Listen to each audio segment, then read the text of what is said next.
When you got problems around your house and you can't fix them, please don't fear, 'cause you're only one click away from the handy engineer. Hey folks, we're in our basement today. I'm gonna rework some of our plumbing down here into our, we've got a sewage pit here and a sump pit that is not really set up correctly just yet. We're getting ready to refinish our basement, so we want to get this all put together properly. I'm gonna add a sump pump here, and then I'm gonna replace the current sump pump in this guy with a lift station pump, and we'll just run the pipes up the wall. I'm going to bring a vent down into this this guy right over here, and then get everything kind of located properly. Eventually we'll get a radon system. We're going to put a new cover on both of these. We'll probably run the radon into the sump pit. So anyhow, that's what we're doing. We got to bring it up to here. If you can see right about here, there's a reducer on that 2-inch pipe down to 1.5. So we're gonna put a Y in there, and we'll dump both the sump as well as the lift station into that pipe that goes into our septic system. So we'll look at what we have for parts here and then get rolling. So you can see we have quite a variety of plumbing parts here. We've got some 2-inch pipe, some 1.5. We've got our lift station. We've got our sump pump. We got both covers for the sumps. I'm just replacing the lid on the lift station pump, or the lift station pit rather. And then we've got a variety of 1.5-inch items. We've got right here, we've got our check valve. We're going to put a regular valve above that in case we need to replace the check valve in the future. We've got some unions so that we can disconnect everything and take the lid off and so forth. And then obviously we've got some glue here with our primer and just some various parts. And we've got kind of the same variety of things over here on the 2.5-inch. And you can see we got some, this is going to be our Y where we break off the 2 into the 1.5. And then a variety of T's and elbows, and again, some unions right here, some clamps, our threaded adapters, and so forth. So again, plenty going on here, but we'll take all these and we'll get rolling. So we got a variety of tools here. I don't even know exactly what I'm going to need at this point, but we gather up hammered, caulk gun, tape, saw, tape measure, ram sets, some screwdrivers, putty knife, safety goggles, scissors. We got a combo square, some various pliers, got a chisel, some marking things, more pliers, marking things, a knife. We got a chalk line in case we need it. We got our drill. What else do we got here? That's mostly it for now. Got a little tape. We got our cartridges for our ram set. Some various bits and sockets and so forth. But yeah, like I say, as we move along here, we'll discover we're probably missing a couple tools, but that'll get us started.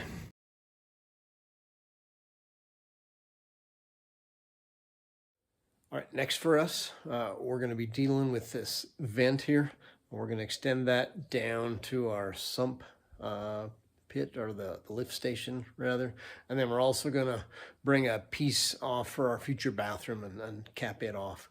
So thing to note, if you have a vent like this guy who's not connected to anybody, this one's been sitting there for 20 years. I uncapped it the other day. I uncapped it, and a gallon or 2 of water came rushing out. So just be mindful of that if you have the similar situation. If it's already part of the vent system that's can actually drain out to your sewer system, won't be any water in there, or shouldn't be. But anyhow, we'll move forward and with our installation.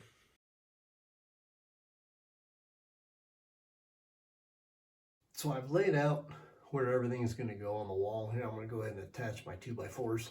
You can see we got the vent coming on the left, the main drain will be in the middle, and then the sump is coming on the right side there, kind of heading down to where our sump pit is. So I'm going to go and attach those 2x4s to the wall here, as well as down below, so we can have our little mount point for all these pipes.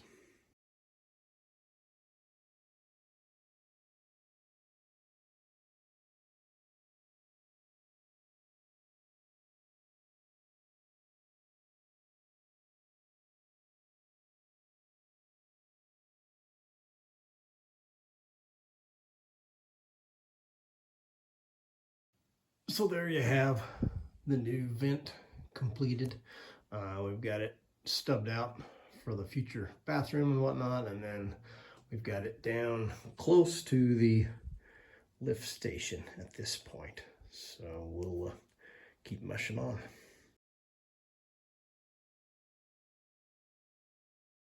So as we continue to put this all together, I've pre-assembled various parts of this. This will go at the bottom, it comes across. I got to figure out how long this is once we get our new cover in and figure out where the vent comes out. And then this is the last part of the vent. I've got a 3/4 line coming in the side off of the water heater. And then again, this turns down. I've got a clean out up here so we can run some water in there to test it and whatnot. So that's all put together. And then we're moving toward getting the new pump in there. So here's the new lift pump. I gotta take this bottom plate off. That's just for shipping. And then I've already put the threaded adapter in there. We'll also put a 3/16 inch hole in this to relieve all the pressure and let it kind of drain back when it's not pumping and whatnot. So we'll get this ready to go. So here you have probably as much pre-assembly as we can do to get this ready for a quick install. We're missing this piece in here. We'll cut that after we figure out, how long it needs to be once the pump's in place. The part here, it goes down into the pump. And so we got to figure out once we set the pump in there, how long that piece needs to be. And then it'll go together fairly quickly. And then obviously this heads up to where the effluence is. So we'll keep mushing on.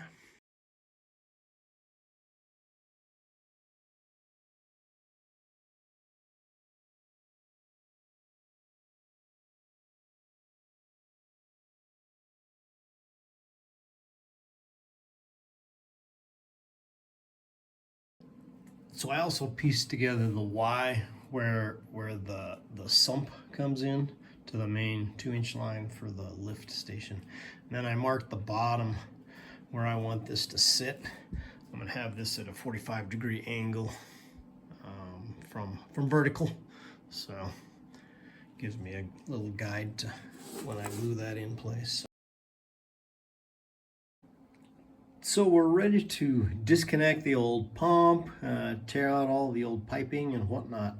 So what I'm gonna do, I'm gonna reach down there with a little piece of wire and hold that float up as long as it'll pull water out, and just to get it drained as much as possible. And then we can work on getting our new pump down in there, measure it, everything, and go from there. So we got the pit mostly empty. Now I'm going to disconnect our one-way valve here, right here, and this should be dry below here.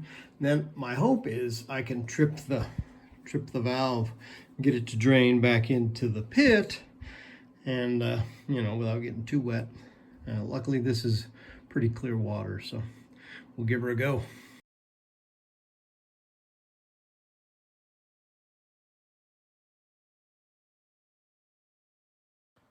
So pulled out most of the water and any other junk I found down in there, so we're starting nice and clean. And we'll drop our pump in there and start measuring pipe and getting stuff glued up. So we're going to cut this off just to the left of that reducer. And then we're going to glue on that piece I just put together right here to give us a place for the 2-inch and the 1.5 to connect to.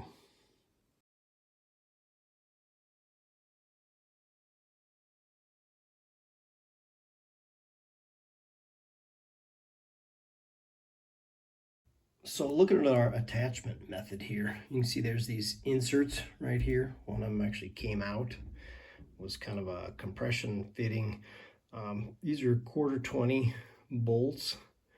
So I think what I'm gonna have to do, they didn't give you any of those to go on your pit. So I'm gonna have to find some kind of insert to go in each of those holes. There's 8 of them. There's three still have an insert, but yeah, so we'll see what the hardware store has and go from there.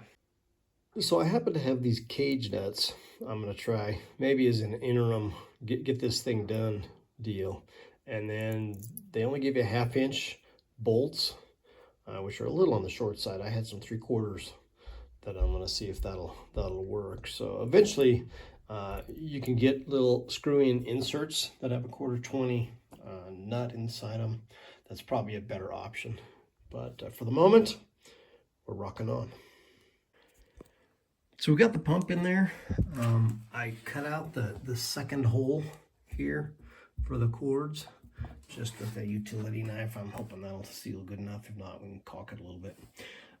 We've got to still put down our little weather stripping they're using for sealing the lid here, and then it says to lubricate this as you install it. So I'll just throw a little WD-40 on there. So we'll get this seal in place. I'll probably clean that with a little alcohol so it sticks better, and then we'll drop that down on there.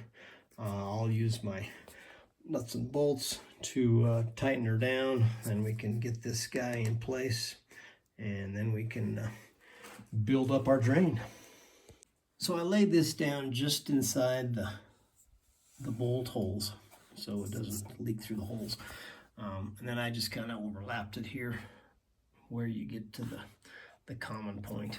So anyhow, we'll get her bolted down and go from there.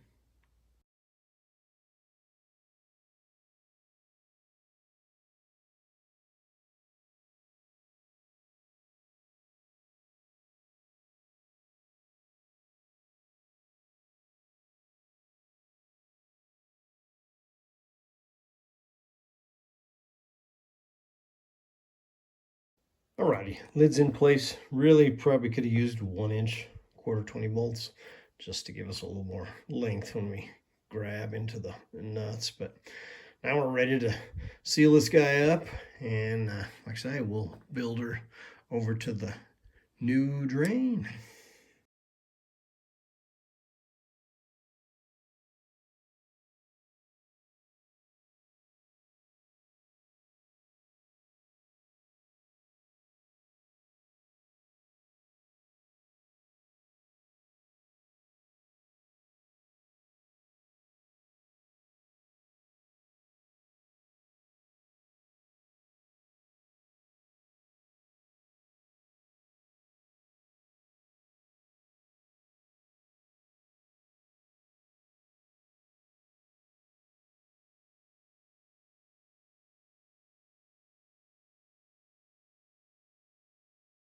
So we've used up most of the pre-built parts we put together, and now we're ready to put on our one-way valve and then just continue this on up and connect to our new fitting up there. So we'll rock and roll. In case you were curious, this flapper valve is just what it is. Yeah, it's hard to see me pushing it out of the way, but see, it just flaps in and out of the way. I have it upside down now. That's why I'm pushing from the bottom. But anyway, there's your one-way valve.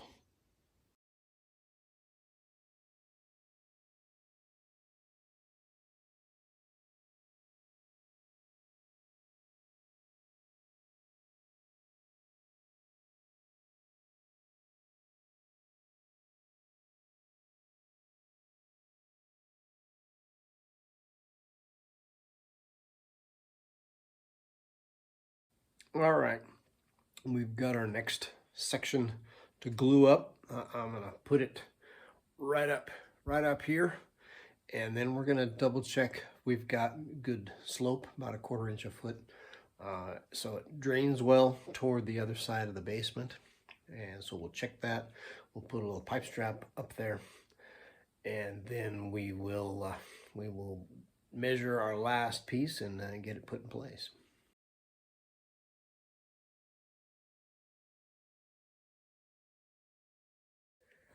So I removed our valve. It was sitting upright, so my fear was that we might get a little glue or primer down in the valve there.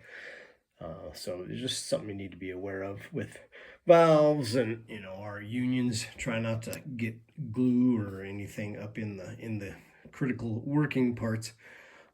So I'm going to actually hold this more or less upside down and glue it to our new piece of pipe here, and then our last joint will be to glue it to our elbow up there. So that will then we'll work it down into the back into our check valve here. So we'll mush on.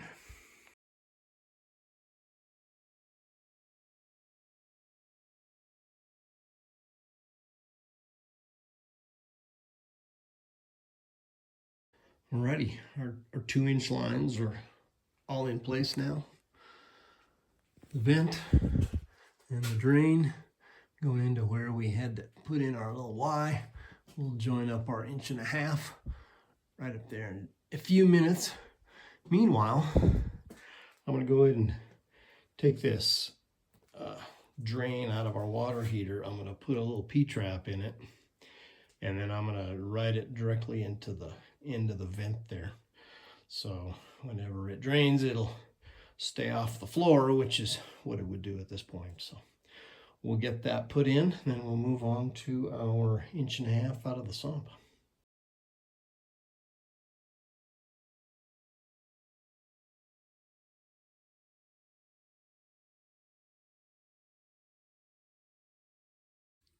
So I had to futz a little bit with the location of the pump, trying to make sure our float was working properly.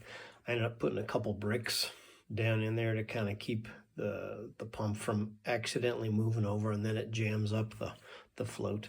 So in the process, I went ahead and got some 1-inch 1/4 bolts, and then these are 1/4 inserts that you just screw into a little bit larger hole, because I had to redo, we're going to redo where these holes are. They'll probably be rotated a bit from the original location. So I'm going to drill those out, screw these guys in, and it should seal up just fine and dandy. So one last thing I'm doing here, I'm going to put a little anti-seize on all the threads here. This thing will probably be sealed up for years and years, and with all the moisture in and around this thing, maybe that'll let you get into it without having things all mucked up. So anyhow, one last minor item. Alrighty, well, we got her all done. I got our lift station in, plumbed with the vent. We have our drain in place over there for our hot water heater. So yeah, we're ready for our next project. Hey, thanks for watching. Hope you found it useful. Be sure to like and subscribe to our channel on YouTube. Visit our website at thehandyengineer.com, where you'll find additional project details, including step-by-step instructions, detailed tool and parts list, plus you can subscribe to our newsletter for weekly updates. See you next time. 'Cause you're only one click away